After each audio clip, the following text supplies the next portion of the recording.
Astronomers have detected a huge plume of water vapor spurting out into space from Enceladus, an icy moon of Saturn.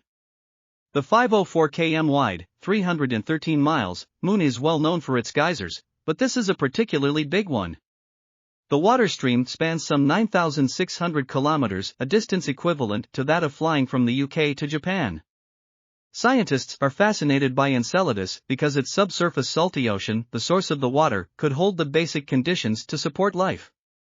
NASA's Cassini mission, 2004 to 2017, gathered tantalizing evidence of the necessary chemistry by regularly flying through the geysers and sampling the water with its instruments, although it made no direct detection of biology.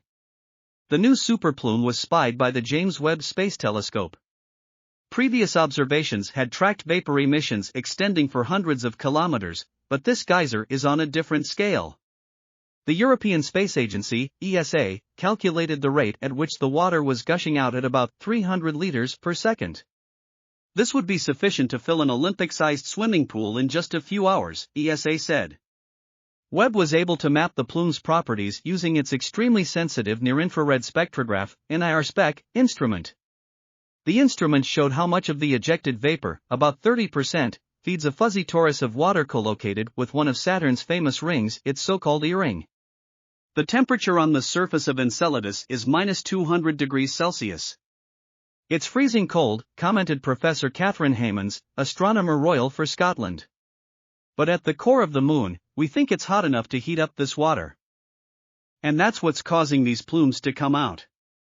We know deep in our own ocean on planet Earth, in these sort of conditions, life can survive. So that's why we're excited to see these big plumes at Enceladus. They will help us understand a bit more about what's going on, and how likely it is that life could exist, but it's not going to be life like you and me, it would be deep-sea bacteria, she told the BBC. Scientists have proposed a NASA mission called the Enceladus Orbital Lander that would try to resolve the open question about life. As the name suggests, this mission would both orbit the moon to sample the geysers like Cassini did, but with more advanced technology, and then land to sample materials on the surface.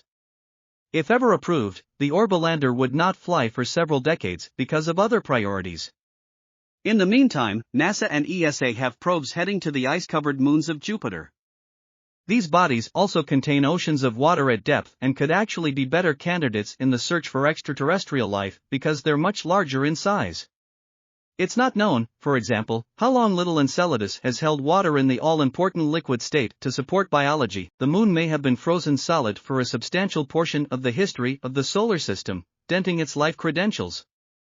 In contrast, Jupiter's bulkier moons, such as Europa, 3,121 kilometers in diameter, and Ganymede, 5,268 kilometers, have probably had the heat energy to maintain water in the liquid state over a much greater period of time.